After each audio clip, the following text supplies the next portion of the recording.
Rivera Prieto, quien es un analista, filósofo, periodista también de la cadena internacional NBC. Bienvenido Axel, a TN23. Qué placer tenerte por acá. Gracias. Y con este tema de ilegales. De hecho, él ha plasmado este libro donde habla las verdades y mentiras de los ilegales en un país como Estados Unidos. Hoy conoceremos esa situación, definitivamente llama mucho la atención el tema. Tenemos más de 20 años o 25 años de seguir analizando el tema en la región centroamericana y aún existen muchas preguntas sin respuestas. Pero hoy te tenemos a ti unos minutos y aprovecharemos este momento. Alan, bienvenido. Gracias, Axel, por la invitación, gracias a TN23. Estoy feliz de estar aquí en Guatemala, me encanta, esta es mi tercera vez aquí en Guatemala. Hoy vengo para presentar mi libro, Ilegales, Verdades y Mentiras en un País de Inmigrantes.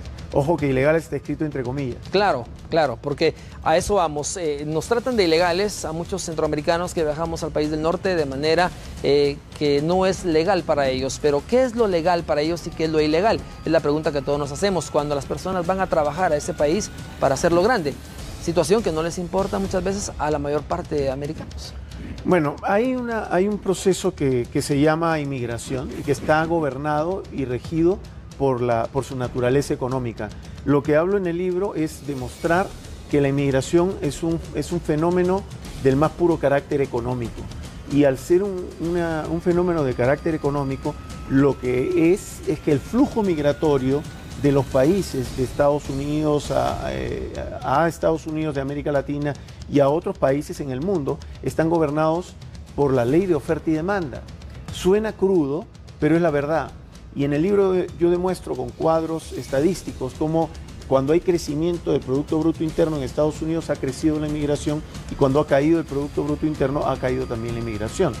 Entonces, el trabajo de la gente termina convirtiéndose en una especie de producto, no la persona, pero sí su trabajo, porque es un servicio, ¿no? Entonces, cuando vemos la inmigración desde su naturaleza económica, podemos percibir que las leyes no van a cambiar la naturaleza de la humanidad, que desde que el hombre es hombre y el mundo es mundo, tiende a ir a otro lugar cuando no le va bien en el de origen. En cierto sector, ajá. Exacto, el ser humano, desde que era nómade, se trasladaba de un lugar a otro porque no tenía suficiente alimentación. Claro, inmigraba. Iba migrando de un lugar a otro hasta que encontró un lugar y se volvió sedentario. Pero cuando en ese lugar donde se volvió sedentario no le va bien, pues pone pies en polvorosa, como se dice, y se va a otra parte, ¿no? Claro, estaba leyendo tu libro y hay una frase del expresidente Reagan en Estados Unidos donde él habla de que no debería existir un muro, no debería existir un perímetro donde no puedas pasar más que un permiso para poder aportar, porque somos personas que podemos ir a aportar a un país, podemos aportar con el trabajo, pero también pagamos impuestos. Exacto. No estamos de gratis. ¿Qué dices? Lo que el presidente... con esa cita comienza el libro y comienza también con otra cita. Debajo de la cita del presidente Reagan hay otra cita. Yo le voy a leer la segunda. Dice, no sé si van a hacer más alto el muro o van a poner más cerca, pero la gente igual se va a pasar cuando haya trabajo. Claro. Por arriba o por abajo igual se van a pasar. Si lo ponen más difícil, los coyotes solo cobran más. Esto es una realidad palmaria porque... La pregunta fundamental del libro es ¿por qué una persona decide emigrar? Claro. Decía Peter Drucker que lo más importante que encontrar la respuesta correcta a un problema es encontrar la pregunta correcta para poder responder bien. Entonces, la pregunta es ¿por qué una persona decide irse de su país a otro? Y la respuesta es porque quiere vivir en paz y vivir mejor. Definitivamente el 80% de los migrantes buscan un mejor futuro. Exacto. Y la segunda pregunta es ¿por qué un país recibe a un inmigrante? Y la respuesta es que lo recibe porque su aparato económico productivo lo necesita. Estamos hablando de legales e ilegales. Claro, pero ¿por qué no ilegal? Todo el primer capítulo yo me dedico a justificar y a explicar por qué el no es ilegal. No. ¿Y por qué la aproximación al tema es tan importante? ¿Por qué entender el tema de la inmigración desde lo que realmente es lo que va a producir que podamos entender el problema y resolverlo de la manera adecuada?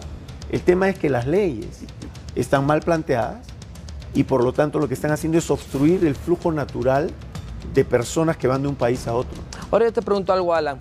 En determinado momento existiera este muro, se finaliza el muro, se termina la inmigración, se va a buscar de otra manera cómo llegar a ese país. ¿Por qué? Porque la misma demanda del país lo va a necesitar. Necesita esa mano de obra, esa calidad de obra. Exacto. Es esa persona, ese latino que necesita trabajar y que quiere trabajar. Claro, el 45% de los inmigrantes no autorizados, porque después del primer capítulo vamos a cambiar el concepto. Ya nadie va a decir, no se debe decir ilegal, sino se debe decir inmigrante no autorizado o en proceso de regularización. El 45%, lo repito, el 45% llegan por avión y llegan con visa. Y se quedan en el país. Y se quedan en el país. Entonces, la inutilidad de un muro es patente. Nada va a resolver poner barreras a algo que es parte de la naturaleza humana. Eso es lo que hay que entender. Cuando se entiende eso, entonces las leyes van a tener que ir a la misma velocidad de la economía. O sea, las leyes de inmigración tienen que ser una especie de constitución que lleven enmiendas que puedan hacer que la ley corra a la misma velocidad que la economía. En el libro va a encontrar gráficas y láminas, porque yo lo escribo hasta con dibujitos. Claro, para que se entienda mejor. Para explicarlo en fácil de por qué es necesario entender que las cosas tienen que ir de una manera y no pueden tratarse de manejar. La inmigración es igual que cualquier otro mercado. Si tú, por ejemplo, hoy día haces un control de precios del café de Guatemala, lo que va a pasar es que va a surgir un mercado negro. Exacto. Va a haber escasez y va a surgir un mercado negro. Y el mercado negro lo único que va a generar es perjudicar al consumidor. En el tema de la inmigración, cuando las leyes quieren manipular el mercado laboral de inmigrantes, lo que va a pasar es que va a surgir un mercado negro. ¿Quién es el especulador? El coyote o el pollero.